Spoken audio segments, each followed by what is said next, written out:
तर सुरुवात करूया आपण आलेख हा घटक आणि आलेख या घटकातील महत्त्वाचे प्रश्न जे की परीक्षेमध्ये येऊ शकतात. तर पाहूया आपण आलेख. आलेखाचे जे वेगवेगळे प्रकार आहेत ते प्रकार पण आपण समजून घेणं गरजेचं आहे. आलेख, त्यालाच आपण ग्राफ असं म्हणतो. ठीक आहे. तर हा ग्राफ किंवा हे ग्राफ कोणत्या प्रकारचे प्रश्न परीक्षेमध्ये येऊ शकतात हे पण आपल्याला लक्षात येणं गरजेचं आहे.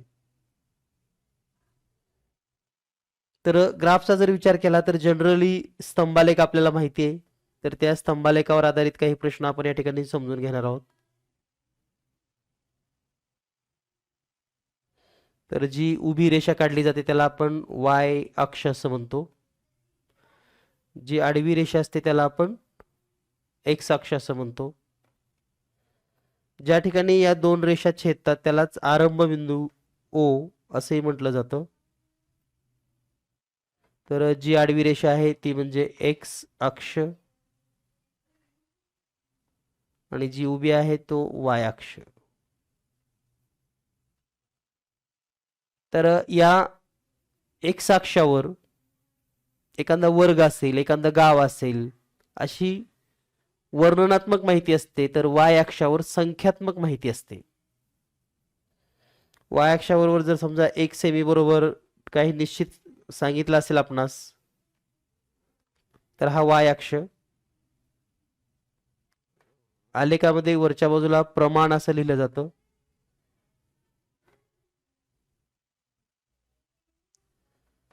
One centimetre is equal to 40 student. म्हणजे 1 सेंटीमीटर बरोबर 40 विद्यार्थी. म्हणजे या ठिकाणी हे 40, 80, 120 आणि 160. ठीक आहे. आता आपल्याकडे 4 वर्ग असतील, पहिली, दुसरी, तिसरी, चौथी. तर ते 4 वर्ग किंवा त्यांचं जे संख्यात्मक आपल्याला दिसणार आहे तर ते असेल वाय अक्षावर. तर या ठिकाणी समजून घ्या प्रत्येक गोष्ट अगदी.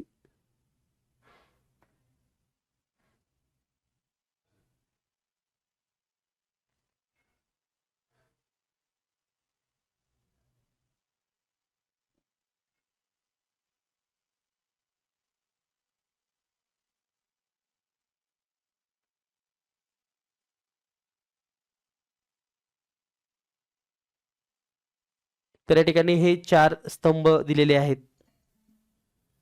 याला जर आपण थोडा कलर दिला तर खूपच आणखी आपल्याला अट्रॅक्टिव्ह दिसेल. तर हे 4 स्तंभ असून या प्रत्येक स्तंभ समजा हा फर्स्ट स्टँडर्ड आपल्याला हे करतो. फर्स्ट, सेकंड, थर्ड आणि फोर्थ. म्हणजे प्रश्न कसा असणार पहा मालिके म्हणजे यावर आधारित. दिलेल्या आलेखामध्ये इयत्ता पहिली ते चौथी विद्यार्थी संख्या दर्शवण्यात आली असून आलेखाचे निरीक्षण करून प्रश्नांची उत्तरे द्या.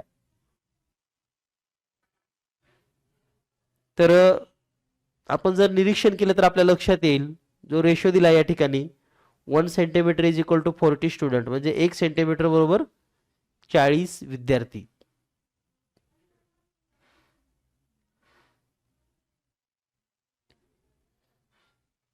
ठीक आहे. सगळी माहिती लक्षात आली आपल्याला. आता फर्स्ट स्टँडर्डचा जर विचार केला तर फर्स्ट स्टँडर्ड मध्ये 120 विद्यार्थी आहेत. तिथं 120 कारण त्याची हाईट 120 पर्यंत आहे. सेकंड स्टँडर्डचा विचार केला तर 80 आणि 120च्या दरम्यान आहे हा आलेख पहा. 80 आणि 120च्या दरम्यान म्हणजे सेकंड स्टँडर्ड मध्ये 100 स्टुडंट असतील. थर्डचा विचार केला तर 40 आणि म्हणजे 80 आहेत जवळपास इथं पण.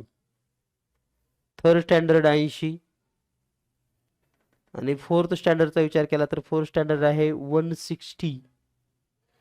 म्हणजे आपल्याला प्रत्येक वर्गातील विद्यार्थी संख्या माहिती झाली.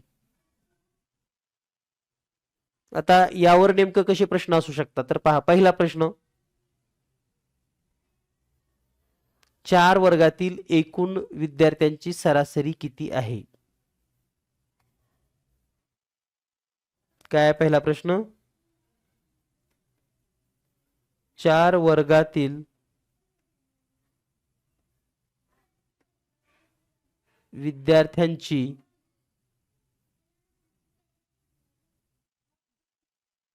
सरासरी असेल.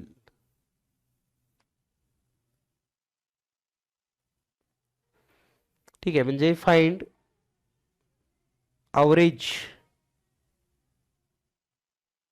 average of students.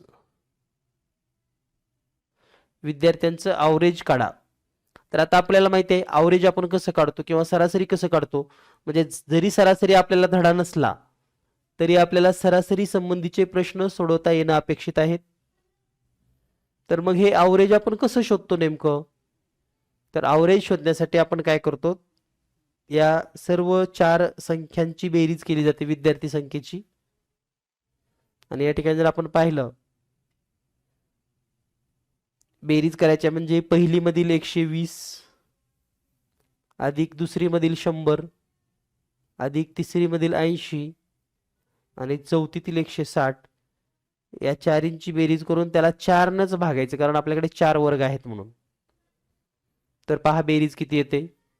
120 आणि 100 220, 220 आणि 80 300, 300 आणि 160, 320 आणि 160 सॉरी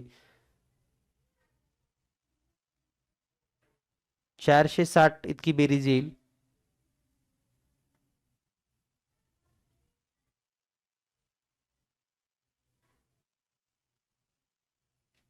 तर 460 छेदामध्ये 4.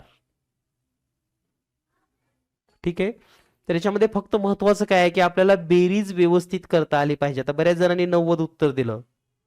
ओके, तर 90 येणारच नाही, कारण बेरीजच येत नाही तेवढी ना, खूप होते बेरीज यांची. तर या ठिकाणी जर आपण भाग दिला 4 तर हे उत्तर येईल 115. म्हणजेच अवरेज किती आहे मग या ठिकाणी? अवरेज 115, म्हणजेच सरासरी बरोबर 115. तर या पद्धतीने आपल्याला हा प्रश्न सोडवता येतो. आणि तुम्ही पण जर असा सराव केलात. ठीक आहे. आता बऱ्याच जणांच्या मनामध्ये प्रश्न आहे की असे सरावासाठी प्रश्न आपल्याला कुठे मिळतील? तर यासारखे सरावासाठीचे प्रश्न आपण जीनियस मॅथ जे प्ले स्टोअर ॲप आहे त्यामध्ये PDF दिलेले आहे त्याच्या या पूर्ण चॅप्टरच्या. तुम्ही तो चॅप्टर पाहू शकतात आणि त्याचा अभ्यास करू शकतात.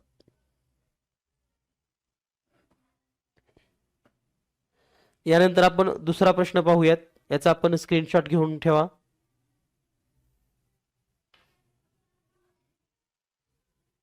ठीक आहे. तर दुसरा प्रश्न आहे,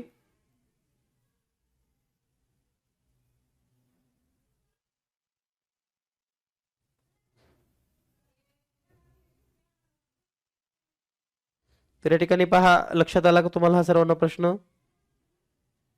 तर याच्यावर आधारित आता इतर कोणता प्रश्न येऊ शकतो वेगळा आला तर? तर प्रश्न असा पण येऊ शकतो की तिसरी पेक्षा पहिली मध्ये किती टक्के विद्यार्थी संख्या जास्त आहे? कारण आपल्याला शेकडेवारी भाग आहे, लक्षात घ्या. फक्त नफा तोट्यामध्ये शेकडेवारी नाही. तर किती टक्के जास्त असू शकतो? किंवा इयत्ता पहिली तील विद्यार्थी संख्या इयत्ता तिसरी पेक्षा कितीने जास्त आहे, किंवा तिसरीची विद्यार्थी संख्या चौथी पेक्षा कितीने कमी आहे? या प्रकारचे प्रश्न येऊ शकतात. तर आणखी एक प्रश्न घेऊयात आणि मग आपण पुढचा आलेख प्रकार पाहूयात. त्याचबरोबर आपल्याला रेशो पण काढता आला पाहिजे. तर आधी एक शेकडेवारीचा प्रश्न घेऊयात, त्यानंतर मग रेशो म्हणजेच गुणोत्तराचा प्रश्न घेऊयात. तर प्रश्न असा आहे, इयत्ता दुसरी मध्ये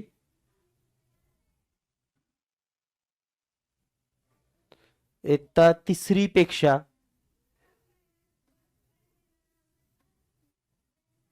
किती टक्के विद्यार्थी संख्या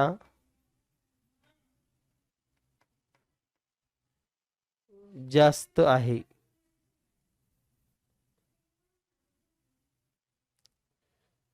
इयत्ता दुसरी मध्ये तिसरी पेक्षा किती टक्के विद्यार्थी संख्या जास्त आहे?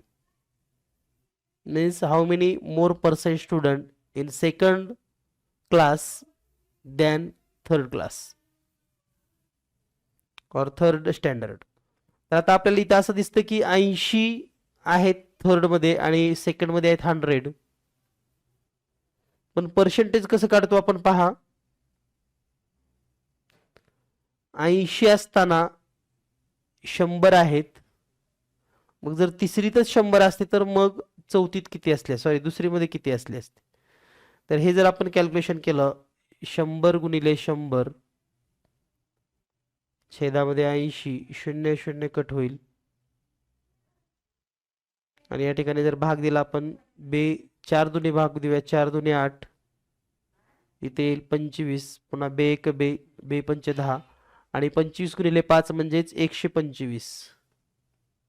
पहा 80 ला 100 तर 100 ला 125 आणि म्हणून या ठिकाणी 25% गुण जास्त आहेत. आलं का लक्षात? पहा अगदी सिंपल. आणि म्हणून याचं उत्तर असणार आहे 25%. ठीक आहे.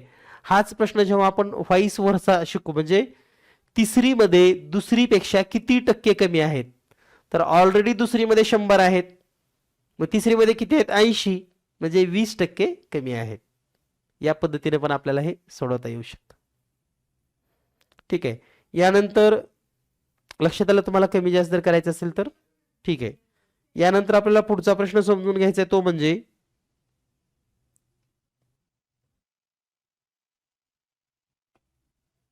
रेशोवरचा. Ratio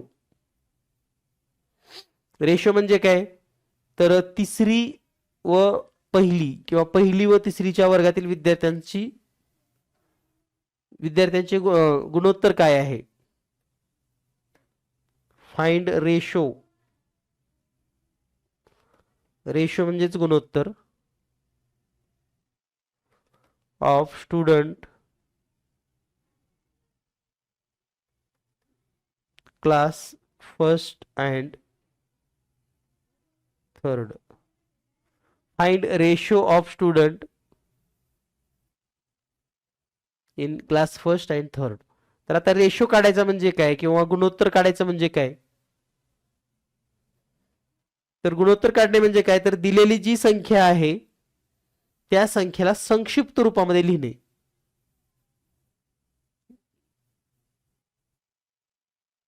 okay. तर रेशो काढत असताना आता पहिलीच्या वर्गामध्ये किती आहेत 120, तिसरीच्या वर्गामध्ये किती आहेत 80. तर याला संक्षिप्त रूप द्यायचे. तर हे 0 आणि 0 कॅन्सल होईल. आता 12 आणि 8 ला कोणत्या संख्येने भाग जातो 4 ने. 4 दोन्ही 8, 4 त्रिकोण 12.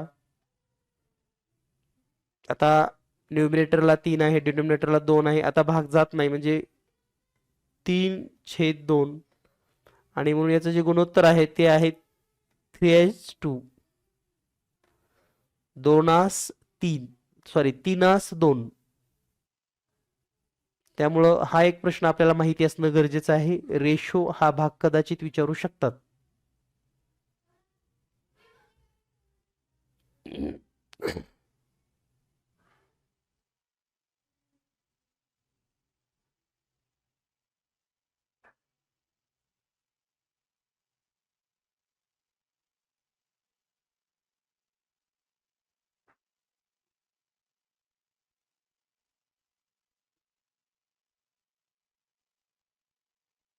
ओके. रेशो लक्षात आला आपल्या सर्वांना. तर या पद्धतीने आपण आलेख यावरील प्रश्न सोडवून घेऊ शकतात आणि परीक्षेत असाच प्रश्न असणार आहे हे पण लक्षात ठेवा. एक तर सरासरी विचारली जाईल, गुणोत्तर विचारलं जाईल किंवा पहिली आणि दुसरीची संख्या मिळून तिसऱ्या आणि चौथीच्या संख्येपेक्षा कितीने जास्त आहे आणि कितीने कमी आहे. म्हणजे कोणत्या पण दोन वर्गाची बेरीज करायची, इतर दोन वर्गाची बेरीज करायची आणि त्यांच्यामध्ये फरक काय आहे असाही प्रश्न विचारला जाऊ शकतो. तर हा आलेख आपल्या लक्षात आला असेल. ओके, छान. यानंतर आपण रेखालेख रेखालेखवरचे प्रश्न पाहणार आहोत. तर रेखालेखवरील प्रश्न पाहत असताना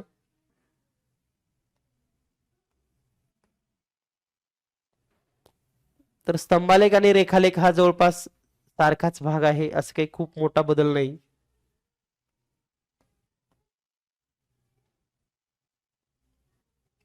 रेखा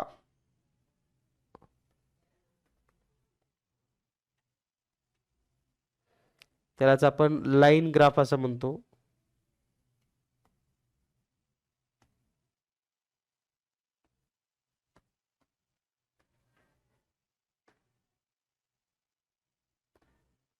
लाईन ग्राफ रेखालेख. तर रेखालेख हा जर भाग आपण समजून घेतला तर जसा आलेख होता आता आपण जसा स्तंभालेख पाहिला अगदी त्याच पद्धतीनं त्या ठिकाणी पण आपल्याला वाय अक्ष काढावा लागणार आहे, एक्स अक्ष काढावा लागणार आहे.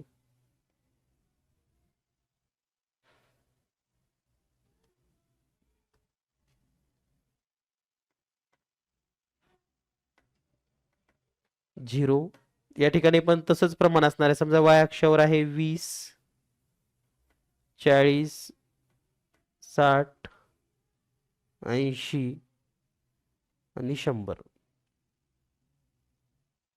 आणि रेखा या ठिकाणी वाय हा वाय अक्ष आणि हा एक्स अक्ष. तर आता या ठिकाणी आपण 4 कंपन्यांचं उत्पन्न देणार आहोत आणि हे जे लिहिलेलं उत्पन्न आहे आपलं हे कोटीमध्ये आहे, कोटी. म्हणजेच 1 सेमी बरोबर इथं जर प्रमाण लिहिलं आपण प्रमाण 1 centimetre is equal to 20 crore. 20 कोटी 1 सेंटीमीटर बरोबर 20 कोटी. तर एकूण 4 कंपन्या आहेत आणि या 4 कंपन्यांचं जे उत्पन्न आहे ते उत्पन्न या ठिकाणी दाखवलेलं आहे. तर वेगवेगळ्या कंपन्या या ठिकाणी असू शकतात.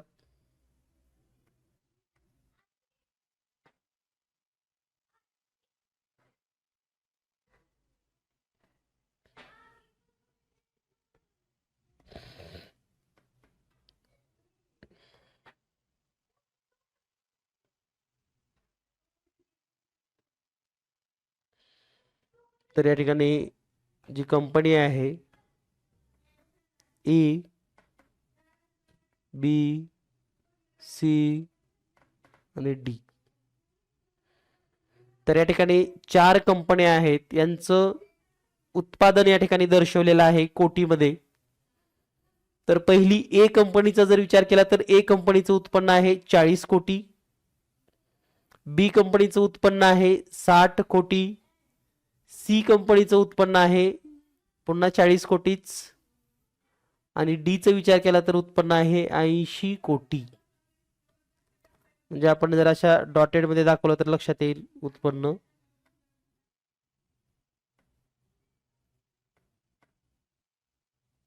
ठीक आहे. आणि तर दिलेल्या आता माहितीवरून आपण वेगवेगळे प्रश्न काढले. तर पुन्हा तेच प्रश्न. पहिला सरासरी म्हणजेच ॲव्हरेज फाइंड आउट करणे. दुसरा गुणोत्तर म्हणजेच रेशो फाइंड आउट करणे. तिसरा तुलना करणे, तुलना उत्पन्नाचे म्हणजे कंपॅरिझन. ठीक आहे. तर या ठिकाणी दिलेल्या माहितीनुसार आपल्याला सरासरी काढता येते रेशो काढता येतो. कंपनी समजा ए कंपनीचं कंपनी डी सोबतचं गुणोत्तर काय असेल, किंवा डीचं ए सोबतचं गुणोत्तर काय असेल, किंवा सीचं बी सोबत गुणोत्तर काय असेल, किंवा बीचं सी सोबत. तर गुणोत्तर काढत असताना पण त्यांची नावं जशी आहेत, समजा तुम्हाला जर असं विचारलं पहा गुणोत्तर मध्ये बी चे सी सोबत, तर बीचं गुणोत्तर आधी लिहायचं, म्हणजे हे 60/40 या पद्धतीने असणार आहे. आणि सी चे बी सोबत असं जर म्हटलं तर सी चं आधी घ्यावं लागेल वर आणि बी चं खाली. ठीक आहे, म्हणजे जे नाव आधी आहे त्याचं उत्पादन हे रेषेच्या वर म्हणजे न्यूमिरेटरच्या ठिकाणी येतं, आणि जे नाव दुसऱ्यांदा आलेलं आहे ते डिनोमिनेटरला येतं.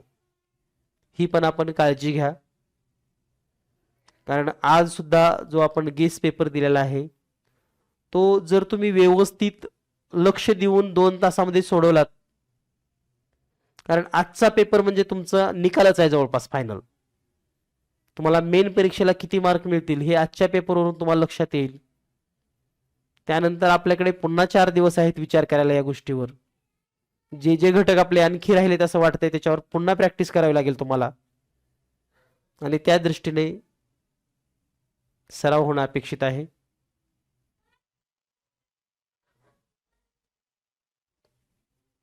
ठीक आहे, लक्षात आलं. रेखालेख,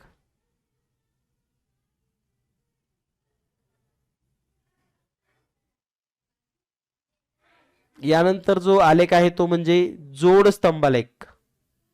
फक्त आपण प्रकार पाहणार आहोत, कारण प्रश्न तर अगदी त्याच लेवलचे असणार आहेत जसे आपण वेगवेगळे इथे या ठिकाणी प्रश्न पाहतोय.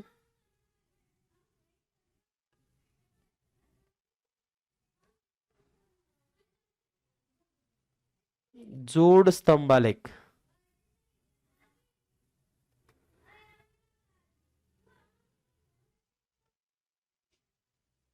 जोड स्तंभालेख म्हणजे जॉईंट ग्राफ असं पण म्हणतो त्याला, जॉईंट बार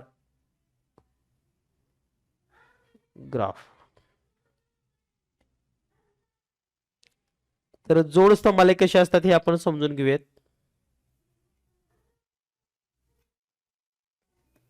तर सुरुवातीला आपण एक्स अक्ष जे वाय अक्ष काढलेला आहे, त्यानंतर हा एक्स अक्ष,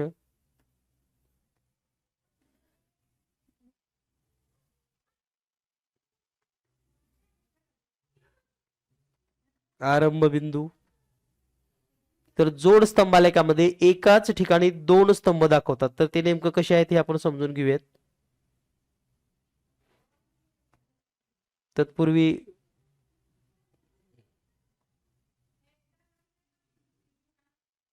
1 सेंटीमीटर बरोबर 10, 20, 30, 40, 50.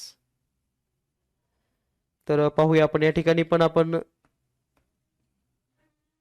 4 तुकड्यातील विद्यार्थी संख्या पाहणार आहोत. 4 तुकड्या म्हणजे एखाद्या शाळेमध्ये जशा तुकड्या असतात तर त्यांची विद्यार्थी संख्या.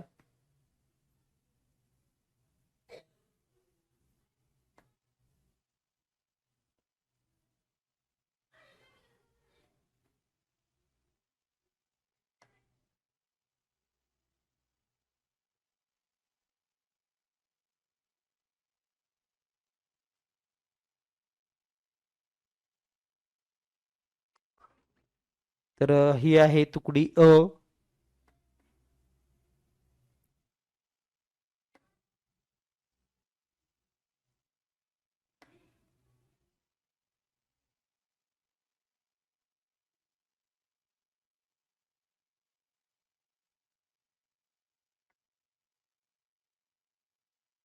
तर ही तुकडी ब.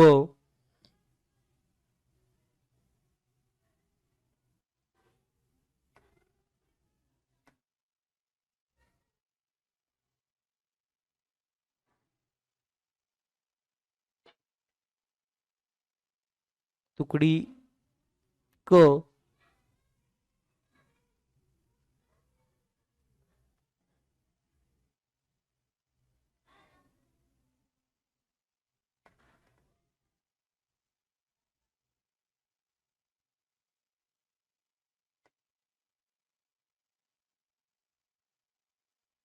तर ही आहे तुकडी.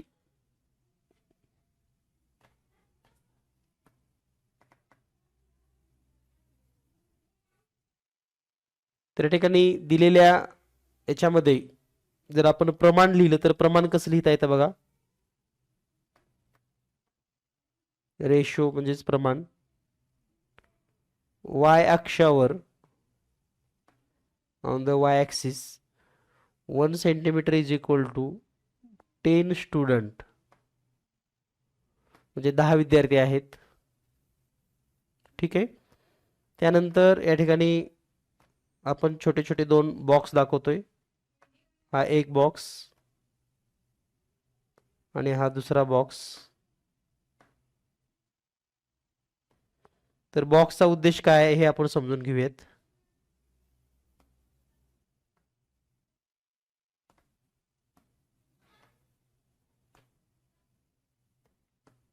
तर या ठिकाणी जो रेड दाखवलेला आहे तो बॉय आणि जो येलो दाखवलाय तो गर्ल, म्हणजेच मुले आणि मुली. ठीक आहे. तर आता जिथं जिथं रेड असेल तो मुलांचा स्तंभ असेल आणि ज्या ठिकाणी येलो असेल त्या ठिकाणी मुलींचा स्तंभ असेल. ठीक आहे. तर या ठिकाणी 4 तुकडे आहेत, ए बी सी आणि डी. तर हा जेवढा दिसायला सुंदर असतो तेवढा अभ्यासाला पण छान आहे. तर आता यावर कसे प्रश्न येतात परीक्षेमध्ये. तर परीक्षेमध्ये प्रश्न असे येतात की दिलेल्या शाळेतील, समजा ही एका शाळेच्या 4 तुकडे आहेत ना, एबीसीडी.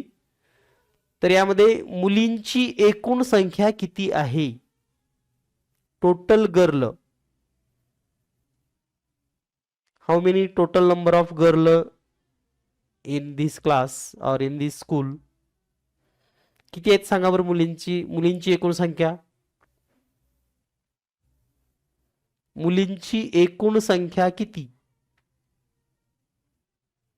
मग आपल्याला कुणाची बेरीज करावी लागणार आहे. ज्या ठिकाणी येलो कलर दिसतो.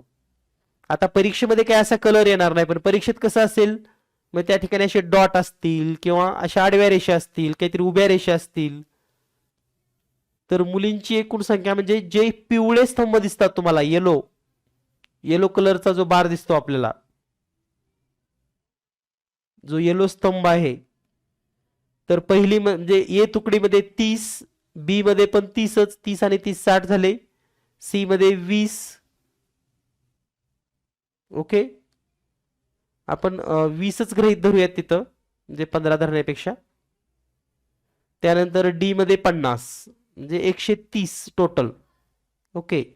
तर मुलांची संख्या किती आहे. टोटल नंबर ऑफ बॉईज,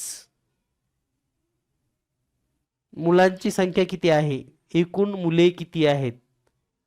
ए मध्ये 20, बी मध्ये 40, सी मध्ये 30 आणि डी मध्ये पण 30च.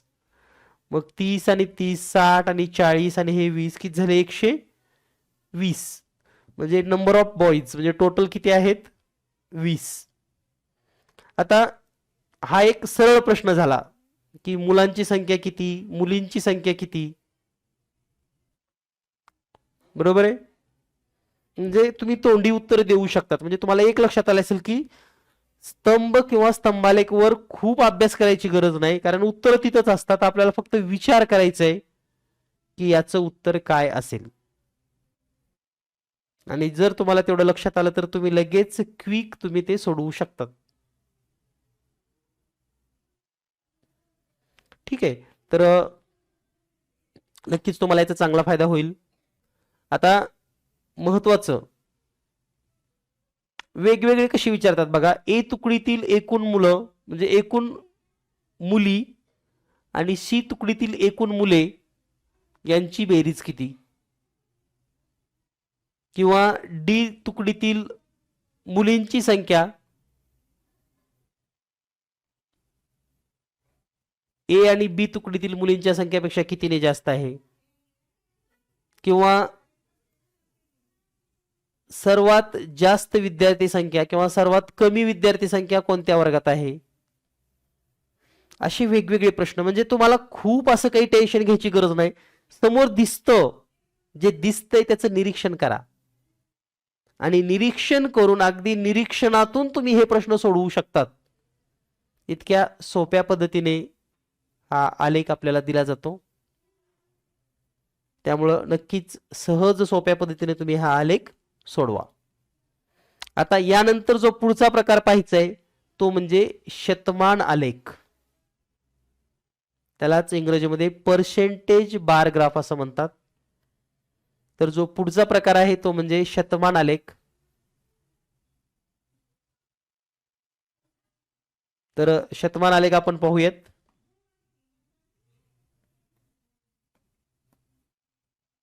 कारण हे प्रकार जरी माहीत झाले तर आपल्याला भीती कमी होते की असा प्रश्न आपण पाहिलाय, असा प्रश्न आपण सोडवू शकतो, याची गॅरंटी निर्माण होते. तर शतमान आलेख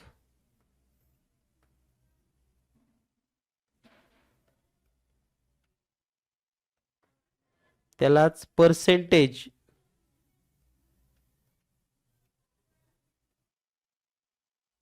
बार ग्राफ. ठीक आहे. तर शतमान यामध्ये एक वैशिष्ट्यपूर्ण बाब असते की प्रत्येक स्तंभाची उंची ही समानच असते, कारण त्याचं नावच आहे शतमान.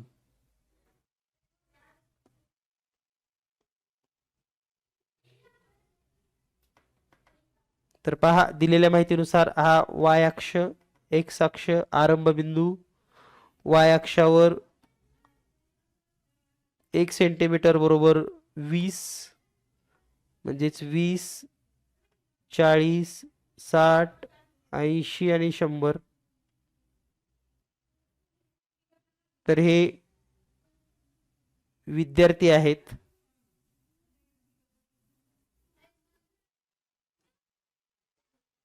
ठीक आहे. आणि शतमान आलेखाचा प्रत्येक स्तंभ हा 100चाच असतो.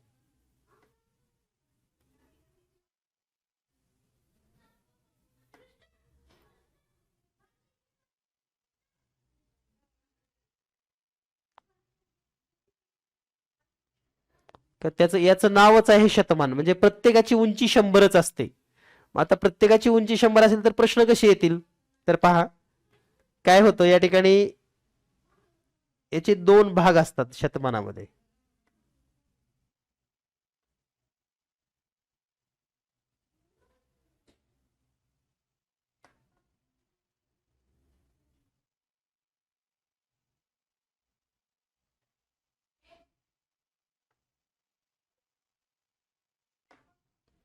ठीक आहे, 2 भाग. आता या 2 भागामध्ये पण आपण जर थोडा कलर दिला तर आणखी जास्त हे लक्षात येईल तुम्हाला.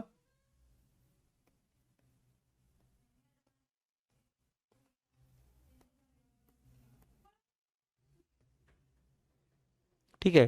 पुन्हा या प्रमाणामध्ये समजा जर आपल्याला असं सांगितलं गेलं,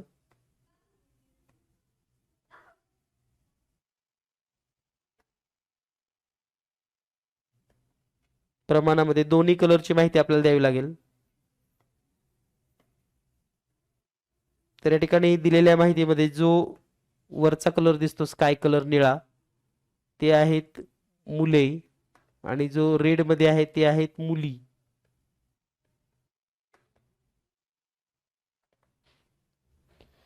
आणि मग यावरून आपल्याला सहज सोप्या पद्धतीने सांगता येतं, म्हणजे जसं की हे जर काही वर्ग असतील समजा 6th, 7th, 8th आणि 9th क्लास, 4 वर्ग आहेत.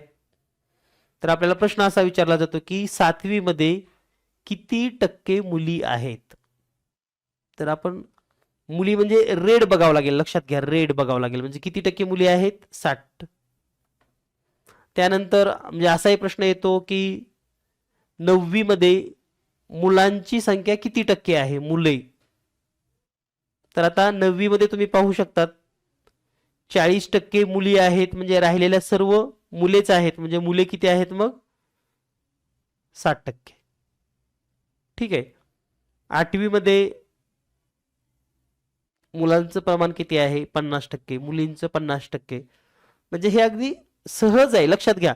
मी तुम्हाला सुरुवातीला सांगितलं की आलेख हा धडा आपण शिकलात काय नाही शिकलात काय असं खूप मोठा फरक पडणार नाही, कारण आपल्याला तिथं दिसतं पण आपण हे बारकावे का समजून घ्यायला लागलोय, तर प्रश्नाचे प्रकार कसे असतील हे आपल्याला कळलं पाहिजे. आणि यासारखे प्रश्न जर परीक्षेत येणार असतील तर तुमचा आत्मविश्वास वाढला पाहिजे, कॉन्फिडन्स लेवल तुमची हाय असली पाहिजे. त्यामुळे आपण सर्व प्रकार पाहतोय. तुम्हाला परीक्षेत फक्त स्तंभालेख आणि खूप झालं तर रेखालेख एवढ्या 2 आलेखावर प्रश्न येऊ शकतात. ठीक आहे, पण आपल्याला सर्व प्रकार माहिती असावेत. जोड स्तंभालेख, शतमान स्तंभालेख आणि यानंतरचा जो आपण स्तंभालेख पाहणार आहोत तो म्हणजे बार ग्राफ.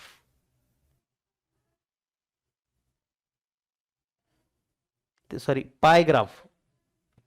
तर हा पण आलेख आपल्या लक्षात आला असेल.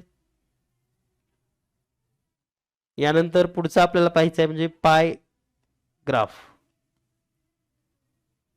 तर त्याचं नावच आहे पाय ग्राफ, PI, पाय ग्राफ. त्याला मराठीमध्ये वृत्तालेख असं म्हणतात.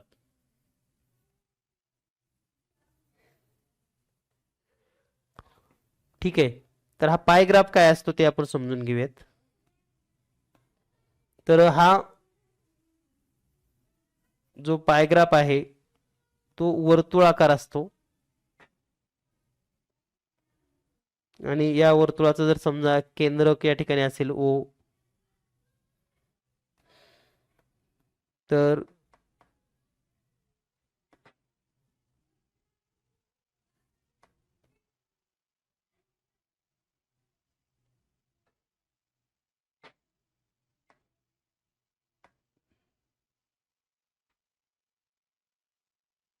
पाहूयात आता या ठिकाणी हा जो कोण आहे हा 70 अंशाचा आहे.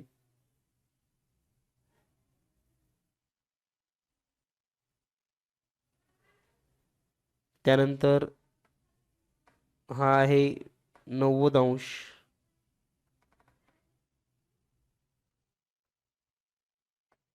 हा आहे 100 अंश.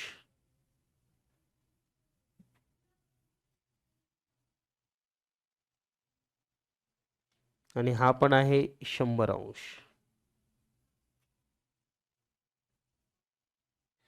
ठीक आहे, तर आता हे 4 कोण आहेत, यामध्ये आपण वेगवेगळे रंग देऊयात फक्त आपल्याला छान दिसण्यासाठी.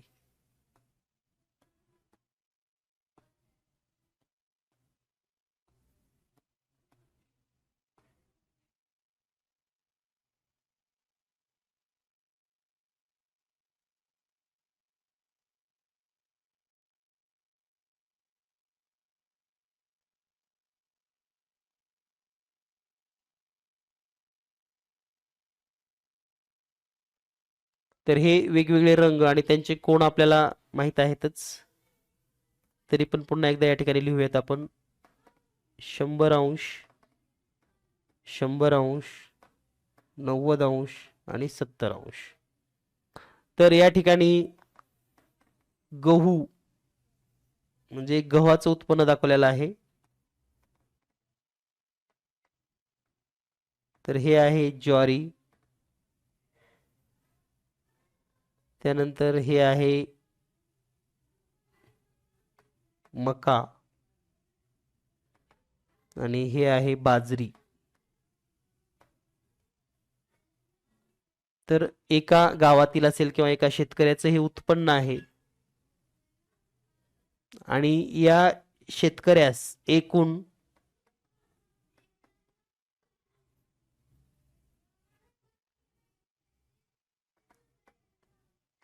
5400 क्विंटल इंग्रजीमध्ये पण क्विंटलच असं म्हणतात, क्विंटल उत्पादन झालं असेल तर मग त्याला बाजरीचं उत्पन्न किती झालं, गव्हाचं किती झालं, मकेचं किती झालं, या प्रकारचे प्रश्न विचारले जाऊ शकतात. आता हा प्रश्न कसा सोडवायचा हे आपण सोप्या पद्धतीने समजून घेणार आहोत. पहिल्यांदा एक लक्षात घ्या, वर्तुळामध्ये संपूर्ण वर्तुळ कंसाचं माप हे 360 अंश असतं कोणत्याही वर्तुळामध्ये. तरी 360 बेरीज कशी येते बघा, 100 अधिक 100 अधिक 90 अधिक 70 बरोबर 360 डिग्री. 100 100 90 70 360. ठीक आहे. तर आता ह्याच्यामध्ये आणि कोणत्याही वर्तुळामध्ये 360 असतं, त्यामुळे आपल्याला जास्त विचार करायची गरज नाही. ही बेरीज तर करायची गरजच पडणार नाही. फक्त आता एकूण उत्पन्न किती आहे? 5400 क्विंटल. आणि जर आपल्याला असं विचारलं की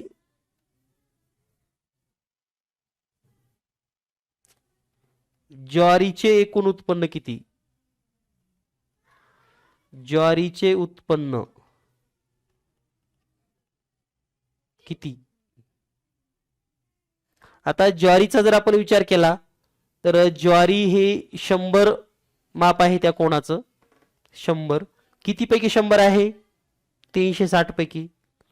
मग 100 छेदामध्ये 360 म्हणजे 360 पैकी 100. आपल्याला किती काढायचं आहे? एकूण किती आहे? याला गुणिले लिहा 5400. आणि हे कॅल्क्युलेशन केलं की आपल्याला उत्तर मिळतं. ठीक आहे. मग आपण हे सोडवूयात. 0 आणि 0 कट झाला. त्यानंतर 54 आणि 36 ला 18 ने भाग जातो, म्हणून या ठिकाणी 18 दोन्ही 36, 18 त्रिक 54, 0 आणि हे 0. त्यानंतर 2 ने आता 10 ला पण भाग जातो आणि 300 ला भाग जातो. आपल्याला जो देणं सोपं आहे, बे 1 बे, बे 5 10. आणि आता गुणाकार करावा लागेल 5 गुणिले 300 म्हणजेच 5 त्रिक 15 आणि हे 2 0, 1500 क्विंटल. तर जर आपल्याला वृत्तालेख जरी आला तरी सोडवता येईल. वृत्तालेख येण्याची शक्यता कमी आहे, पण जरी आला तरी घाबरायची काही गरज नाही. या सोप्या पद्धतीने तुम्ही आपण सोडवू शकतात. आता जर या ठिकाणी तुम्हाला मकेचं उत्पादन विचारलं तर कसं काढणार? मका किती आहे? 90 अंश. मग काय करायचं? 360 पैकी मका आहे 90. आणि प्रत्येक गणितामध्ये 360च राहणार आहे इथे छेदामध्ये, लक्षात घ्या. गुणिले मका किती आहे, म्हणजे एकूण उत्पन्न 5400. तर एकूण उत्पन्नाला गुणिले करायचं कधी पण. मग हे जर आपण सोडवलं 0 0 कट होईल. 18 न भाग जाईल, 18 दोन्ही 36, 18 त्रिक 54 म्हणजे हे 3 0. त्यानंतर 2 न 300 ला भाग जाईल, बे 1 बे, बे 1 बे, 1 उरलं, बे 5 10 आणि हे 0 म्हणजे 9 गुणिले 150. तर 15 आणि 9चा गुणाकार करून घ्या. 15 नंबर 135 आणि हे 1 0 ॲज इट इज, जशाला तसे 1 0. म्हणजेच मकेचं उत्पन्न किती असेल? 1350 क्विंटल. तर या पद्धतीनं तुम्ही हा प्रश्न सोडवू शकतात. यानंतर मग कधी कधी असाही प्रश्न असतो की गव्हाचं उत्पन्नापेक्षा मकेचं उत्पन्न किती क्विंटलनी कमी आहे किंवा जास्त आहे. जर असा प्रश्न आला कुणाचं जास्त आणि कुणाचं कमी, तर सेपरेट काढू नका. या ठिकाणी जो कोण दिसतो, आता गव्हाचं उत्पन्न मकेपेक्षा किती अंशाने जास्त आहे? तर 10 अंश. तर 10/360 गुणिले ते सोडवायचं. म्हणजे त्या डायरेक्ट कोणातला फरक काढायचा आणि मग त्या कोणाची किंमत किती असते ते शोधायचं.